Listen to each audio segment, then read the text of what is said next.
India ஆஸ்திரேலியாவிடம் செமிஃபைனலில் வென்றபோது ஆஸ்திரேலியாவின் captain Smith பேசிய வார்த்தைகள் சில நொடிகள் நம் இந்தியாவை சார்ந்துதான் அவர் தெளிவான கருத்துக்களை சொல்லியிருக்கிறார். ஏனென்றால் இந்த வெற்றிக்கு இந்தியா தகுதியான டீம் என்று சொல்லியிருக்கிறார். இந்தியா இந்த வெற்றிக்கு மிக பொறுப்பாக விளையாடிதான் இந்த வெற்றியை பெற்றிருக்கிறது. இந்த பிட்ச் இந்தியாவுக்கு சாதகமாக சில விஷயங்கள் சொல்லி இருந்தாலும் அதை பற்றி நான் விளக்க விரும்பவில்லை. கிரிக்கெட்டர்களுக்கு எங்க விளையாடினாலும் நன்றாக விளையாட முடியும் என்ற நம்பிக்கையில் தான் இந்தியா நல்ல ஒரு பெர்ஃபார்மன்ஸை கொடுத்துதான் இந்த மேட்சை வின் பண்ணியிருக்கிறது என்பதை திட்டவட்டமாக ஸ்மித் சொல்லியிருப்பது நமக்கு மகிழ்ச்சி அளிக்கிறது. அதே வேற நம்ம ஸ்மித் சொன்னா போதுமா? ஸ்மித் அதாவது ஆஸ்திரேலியாவில் முன்னாள் வீரர்கள் என்ன சொன்னார்கள் என்பதுதான் நமக்கு இதுல பார்க்க போறோம்.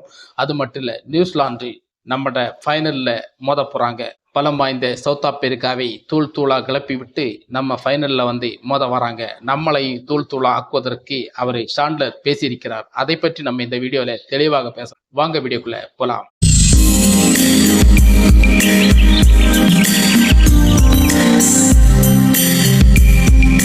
அனைவருக்கும் வணக்கம். ஸ்மித் சொன்னது இனிமையான சில விஷயங்கள் தான். கிரிக்கெட்டில் பல ஆதங்கங்கள் செயல்படுத்தி கொண்டிருக்கும் போது ஒரு தாழ்மையான ஒரு கருத்தை அவர் வெளிப்படையாக சொன்னது மகிழ்ச்சி அளிக்கிறது. ஆனால் ஸ்மித்தை விட ஆஸ்திரேலியாவில் முன்னாள் வீரர்கள் பல குற்றச்சாட்டுகளை இந்தியா மீது வைப்பது வேற வேலை இல்லை என்றுதான் நமக்கு தோன்றுது. ஏன்னா அவங்களுக்கு மொத்தத்திலே விளையாடுறவங்களுக்கு தோல்வி ஏற்றுக்கொண்டாலும் விளையாடாம இருக்கிறவங்களால தோல்வி ஏற்றுக்கொள்ள முடியல போல. அதனால தான் இப்படி எல்லாம் பேசுறான்னு நினைக்கிறேன். அந்த அளவுக்கு தான் இந்த மேட்ச்ல அவங்க இப்படி எல்லாம் பேசுறாங்க. என்னப்பா இது? அதாவது தோல்வியை எப்போதுமே ஆஸ்திரேலியா டீம் ஒத்துக்கொள்ள வேண்டும். அதை ஒத்துக்கொள்ளாத போதுதான் நமக்கு சில வலிமையை கொடுக்கிறது. அதை ஆஸ்திரேலியா டீமில் முன்னாள் வீரர்கள் ஒற்றுக்கொள்வது கடினமாக இருக்கிறது. அதுவும் பட் கமின்ஸால் அந்த மேட்சை தோல்வி ஒற்றுக்கொள்ள முடிவதில்லை. பலவர்களிடம் குற்றச்சாட்டு வைக்கிறார். நீங்கள் குற்றச்சாட்டு ஒன்று மட்டும் வைத்தால் போதும். என்ன குற்றச்சாட்டுனா, ஆஸ்திரேலியாவில் பவுலிங் கொஞ்சம் செட் ஆகவில்லை என்பது குற்றச்சாட்டாக இருக்கிறது.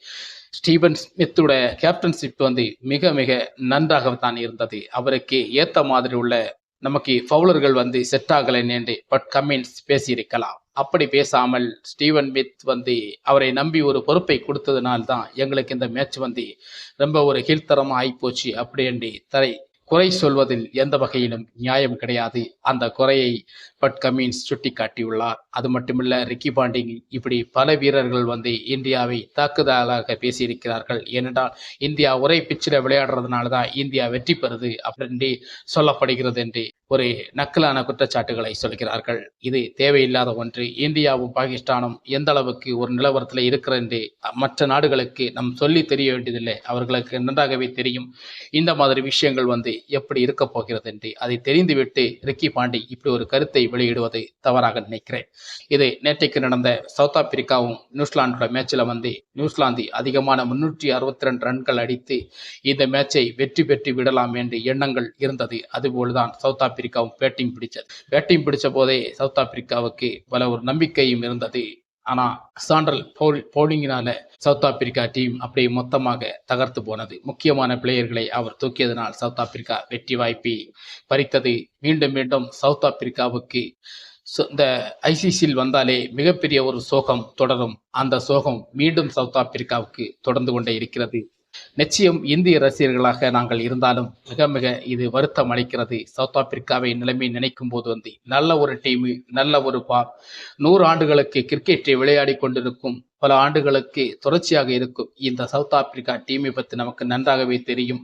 அவர்களுக்கு இந்த தோல்வி மிகப்பெரிய ஒரு கொடுமையை கொடுத்திருக்கும் என்பதை என்னால் புரிந்து கொள்ள முடிகிறது. அப்படித்தான் இந்த மேட்ச் இருந்திருக்கிறது.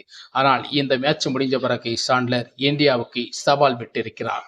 இந்தியாவை நாங்கள் எந்தவித செயல்முறையிலும் நாங்கள் தோற்கடிப்போம். அங்கே நாங்கள் சென்று ஒரு மேட்ச் விளையாடி இருக்கிறோம்.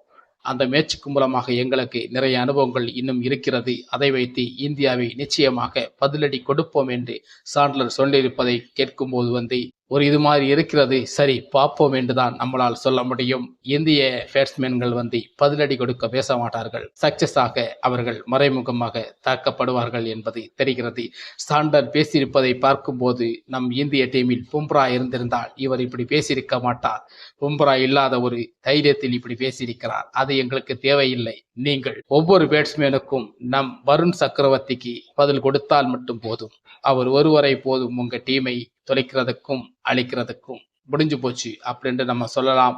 சவுத் ஆப்பிரிக்கா தான் ஃபைனல்ல வரும்னு இந்திய ரசிகர்களுக்கு ஒரு எண்ணங்களாக இருந்தது. ஆனால் அது தகர்ந்து போய் இப்போது நியூசிலாந்து வந்திருக்கிறது. நியூசிலாந்து வந்தாலே நமக்கு நிறைய விஷயங்கள் பொருத்தமில்லாத சில விஷயங்கள் அமையும் என்று சொல்வார்கள். அப்பேற்பட்ட சூழல்களும் இருக்கிறது. ஆனால் இந்த நியூசிலாந்து டீமை நமக்கு வென்று காட்டுவதுதான் ஒரு மிகப்பெரிய ஒரு வெற்றி வாய்ப்பை நமக்கு கொடுக்கும். இந்த கப்பு நமக்கு பொருத்தமான கப்பாக இருக்கும். ஏன்னா நியூசிலாந்து வீரர்கள் நல்ல ஒரு இதுல இருந்தாலும் அவர்களுக்கு பதிலடி கொடுப்பது முக்கியமானது. ஏன்னா நமக்கு மறக்க முடியாது, அவர்களோட நமக்கு செமி ஃபைனல் அப்படி என்று 2-3 மேட்சுகளில் விளையாடி நமக்கு தோத்திய வெளியே வந்திருக்கிறோம். அந்த பயம் இந்தியாவுக்கு இருக்கும். ஆனா அது பயம் இல்லை, வதம் என்று நினைத்து நியூசிலாந்து டீமே நமக்கு நிச்சயமாக ஃபைனலில் சாய்க்க வேண்டும், சாய்த்து காட்ட வேண்டும். அதுதான் முக்கியமான வெற்றியாக இந்த சாம்பியன் டிராப்பில் நான் கருதப்படுகிறேன். மீண்டும் இது போன்ற வீடியோவை சந்திக்கும் வரை உங்களிருந்து விடைபெறுவது பெஞ்சமின். மீண்டும் மறக்காம நம்ம சேனலுக்கு கமெண்டும் சப்ஸ்கிரைப் எல்லாம் பண்ணுங்க.